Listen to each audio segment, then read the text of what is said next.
comme un enfant découvre le monde qui l'entoure à travers ses sens, Elohim utilise les 5 sens pour nous enseigner la Torah. Bien que chacun des sens se retrouve partout à travers la Torah, il y en a un en particulier qui est mis en avant dans chacun des 5 livres. Je vous invite à partir à la découverte de cette expérience sensorielle.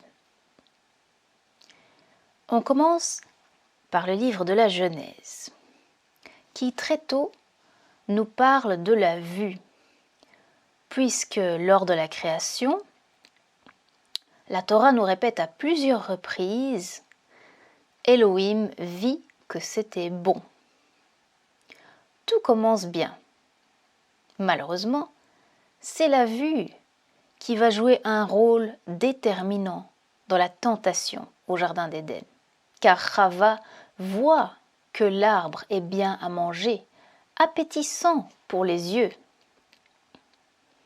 Donc premièrement, on a Elohim qui voit que sa création est bonne, et ensuite on a Chava qui voit une apparence de bien dans le fruit. On nous dit qu'Adam et Chava vont ensuite avoir les yeux qui s'ouvrent et vont comprendre qu'ils ont fait quelque chose de mal. On remarque le lien entre voir et comprendre.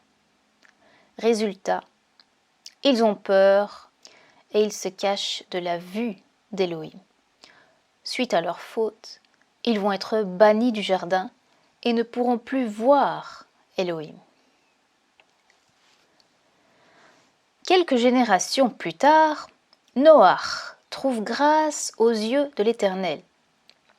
Rappelons que le nom de Noach à l'envers donne le mot chen, grâce. Noach était donc un miroir, un reflet de la grâce. Voici donc le lien entre voir et la grâce.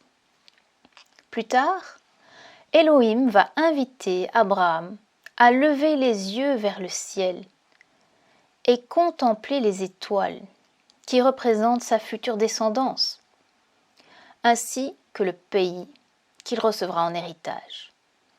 C'est ici qu'on commence à voir le lien entre voir et la foi. Abraham voit quelque chose qui lui parle d'autre chose à venir, qui n'est pas encore visible. Elohim l'invite à voir, par la foi, le bien qu'il promet de lui faire. Ensuite, nous passons à la tromperie de Yaakov, qui va être possible grâce à la cécité de son père. On est toujours dans le thème de la vue.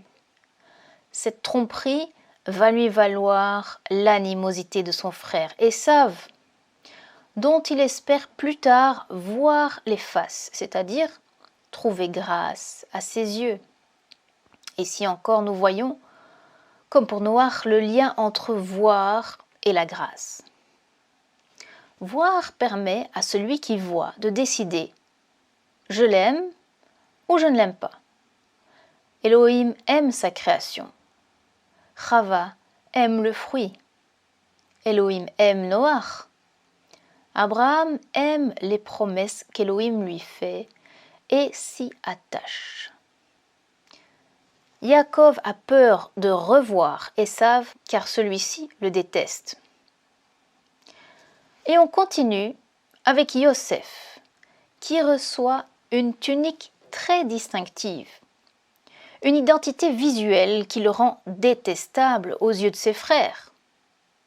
Ses frères seront plus tard trompés par la nouvelle identité de Yosef, qui est devenu égyptien en apparence. Ici apparaît la notion de voir sans reconnaître, chose qu'Elohim reprochera souvent à son peuple. Enfin, Yaakov désire revoir son fils Yosef avant de mourir. Ici, voir est lié à la joie des retrouvailles. Et on termine par les bénédictions et les prophéties de Yaakov sur ses fils. Yaakov dont les yeux se sont alourdis de vieillesse, voient et dévoilent le futur. En conclusion de cette première partie, on peut dire que la Genèse est le livre de la vue. On a découvert 4 catégories de personnes. Il y a ceux qui voient et qui voient plus loin, comme Abraham. Ceux qui ne voient pas et sont trompés, comme Yitzhak. Ceux qui ne voient pas mais voient plus loin, comme Yaakov.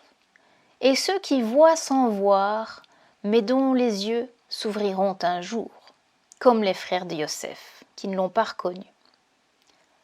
Pensons à l'histoire où Yeshua guérit un aveugle de naissance et accuse certains d'être persuadés de voir alors qu'ils sont en réalité aveugles. Je rappelle les liens qu'on a vus dans ce premier livre, le livre de la Genèse.